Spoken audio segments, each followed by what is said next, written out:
జయశంకర్ భూపాలపల్లి జిల్లా అత్యవసర పరిస్థితుల్లో ఆస్పత్రికి వచ్చేవారి ఆకలి తీర్చాలనే ఆలోచన చాలా గొప్పదని మంతని మాజీ ఎమ్మెల్యే పుట్ట మధుకర్ అన్నారు. జయశంకర్ భూపాలపల్లి జిల్లా కేంద్రంలోని 100 పడకల ప్రభుత్వ ఆస్పత్రిలో ప్రొఫెసర్ జయశంకర్ సార్ ఫౌండేషన్ ద్వారా ఉచిత భోజనం పంపిణీ కార్యక్రమంలో ఆయన పాల్గొని మాట్లాడుతూ, ప్రతిరోజు అందరి ఆకలి తీర్చుతున్న ఐలి మారుతి సంకల్పం చాలా గొప్పదన్నారు. దాతలు సహకారం అందించకపోయినా భూమి, కారు అమ్మి ఇలాంటి సేవలు చేయడం అభినందనీయమని అన్నారు. ఆస్పత్రికి ఎక్కువగా ఇబ్బందులతో ఉన్నవారే వస్తుంటారని, హడావిడిలో వచ్చి ఆకలితో ఇబ్బందులు పడుతుంటారని, అయితే ఆకలి తెలిసిన బిడ్డగా తన వంతుగా ఎంత వీలైతే అంతమంది ఆకలి తీర్చాలని మారుతి ముందుకు రావడం గొప్ప విషయమన్నారు. ఈ సందర్భంగా వారు మాట్లాడుతూ, జయశంకర్ భూపాలపల్లి జిల్లా 100 పడకల ఆసుపత్రిలో కీర్తిశేషులు పెద్దలు ప్రొఫెసర్ జయశంకర్ సార్ ఫౌండేషన్ ద్వారా ప్రతిరోజు ఇక్కడ మీ అందరికీ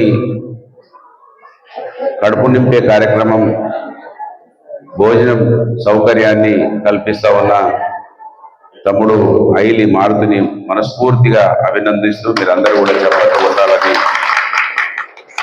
చాలా సంతోషం. కాకపోతే మరి డోనర్స్ లేకపోయినా కొంతమంది ఇస్తున్నారు, ఇంకా కొంతమంది ముందుకు వస్తలేరు అని అంటా ఉన్నాడు. మరి ఆకలి అంటే ఏందో తెలిసిన బిడ్డ కనుక ఆకలిని ఎంత వీలైతే అంత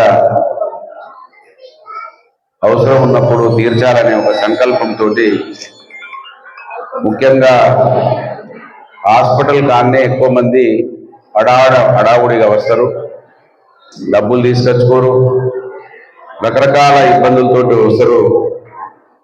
కనుక ఆ ఇబ్బందులను మరి చూసి అనుభవించిన బిడ్డ కనుక ఈ భోజన కార్యక్రమం నిర్వహిస్తూ ఉన్నాడు. అంతేకాకుండా నిన్న నేనేదో సోషల్ మీడియా గ్రూప్లో చూసిన అనాథ పిల్లలకు ఇల్లు కూడా కట్టించినట్టుగా ఏమన్నా సోషల్ మీడియాలో చూసిన. ఇట్లా అనేక కార్యక్రమాలు చేస్తూ ఉన్నాడు. అది కూడా మాదేపూర్ గ్రామం, మారుమూల ప్రాంతానికి చెందిన బిడ్డ ఇంత గొప్ప సాహసం చేయడం చాలా సంతోషం. నేను కూడా ఆకలి ఎంతో తెలిసిన బిడ్డ కనుక మా అబ్బ పేరు మీద కూడా అనేక కార్యక్రమాలు చేసినాము. ఇప్పుడు కొంచెం ఇబ్బందులలో ఉన్నాం కనుక చేయలేకపోతా ఉన్నాం. అంటే భోజన కార్యక్రమం లేదు కానీ ఇతరత్ర కొన్ని కార్యక్రమాలు, అది స్మృతి ఏమంటారు, వాహనం ఏమంటారు, అదే వాహనం కావచ్చు, ఒక ఇల్లు, ఎవరైనా చనిపోయిన వాళ్ళు కిరాయిదారులు ఉంటే వాళ్ళని ఇంట్లోకి రానియకపోతే వాళ్ళకి ఇల్లు సౌకర్యం కల్పించడము, అటువంటి కార్యక్రమాలు జరుగుతూ ఉన్నాయి. మరి ఎట్లా నడిపిస్తున్నామంటే భూమి అమ్మినా అంటున్నాడు, కారు అమ్మినా అంటున్నాడు. అమ్ముకుంటూ పోతే సరిపోవు కనుక నేను మారుతి పక్షాన భూపాలపల్లిలో ఉన్నటువంటి వ్యాపారస్తులు కావచ్చు, డబ్బున్న వాళ్ళు మరి గుడిలో వేసేటువంటి వారి యొక్క 5 రూపాయల కానుకలు అక్కడ 2 రూపాయలు వేసి ఇక్కడ 3 రూపాయలు వేయాలని నేను విజ్ఞప్తి చేస్తున్నా. మరి చాలా మంచి కార్యక్రమం ఇది. ఇట్లనే కొనసాగేందు కోసం నేను కూడా చిన్నప్పుడే నా తల్లిని చూడలేదు, ఆమె పేరు మీద అనేక కార్యక్రమాలు చేసిన బిడ్డను కనుక మారుతికి మరి ప్రతి సంవత్సరం ఇవాటి నుంచి మళ్ళీ వచ్చే జనవరికి 50,000 రూపాయలు ప్రతి సంవత్సరానికి ఇస్తానని నేను హామీ ఇస్తాను. మంచిగా ఇంకా నేను మంచిగా అయితే ఇంకా ఎక్కువ కూడా ఇస్తాను. కనుక వారికి తక్షణమే ఈ నెలలో 50,000 రూపాయలు మా నాయకులందరూ వచ్చి ఇస్తారు మారుతికి. ఇంకా దాతలు కూడా పెద్ద ఎత్తున రావాలని దాతలను కూడా కోరుతా ఉన్నాను. భూపాలపల్లిలో పెద్ద పెద్ద ఆసాములు ఉంటారు, చాలా మంది సేవలు చేసేవాళ్ళు ఉంటారు. ఇక్కడ ప్రత్యక్షంగా గొప్ప కార్యక్రమం, అన్ని దానాల కన్నా అన్నదానం గొప్పది అని. ఇవాళ రేపు భోజనానికి ఎవరికి కొదవ లేదు, వండితే ఒడుస్తలేదు కూడా అక్కడక్కడ పెళ్లిళ్ళలో.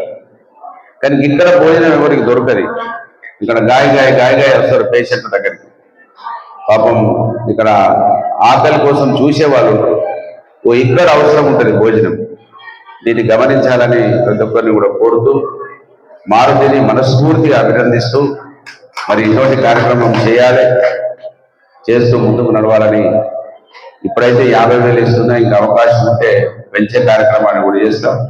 100% వారిని అభినందిస్తూ, నన్ను చాలా రోజుల నుంచి ఆహ్వానించింది కానీ కొంచెం రాలేకపోయినాము. ఈ సేవా కార్యక్రమాలు అనేది నాకు కూడా చాలా ఇష్టం. మా అవ్వ చిన్నప్పుడు ఇంటికి వచ్చిన వాళ్ళకు ఆ రోజులలో అంబలి పోసిందని, గంజి పోసిందని విన్న, నేను చూడలేదు. మా వాడలో పెద్దవాళ్ళు చెప్తే విన్నాము. మీ అమ్మ మీ ఇంటికి వస్తే అంబలి పోసేది, గంజి పోసేది. అప్పుడు గంజే పెద్ద కథ ఉండేది, గంజి దొరుకుడే పెద్ద కష్టం ఉండేది.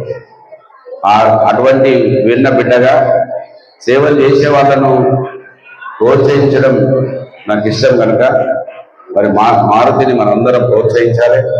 మారుతికి మీ అందరి ఆశీస్సులతోటి దాతలు కూడా దొరకాలని కోరుకుంటూ మనస్ఫూర్తిగా శుభాకాంక్షలు. ఈ కార్యక్రమంలో పాల్గొంటున్న మా నాయకులందరికీ హృదయపూర్వకంగా ధన్యవాదాలు. జై తెలంగాణ.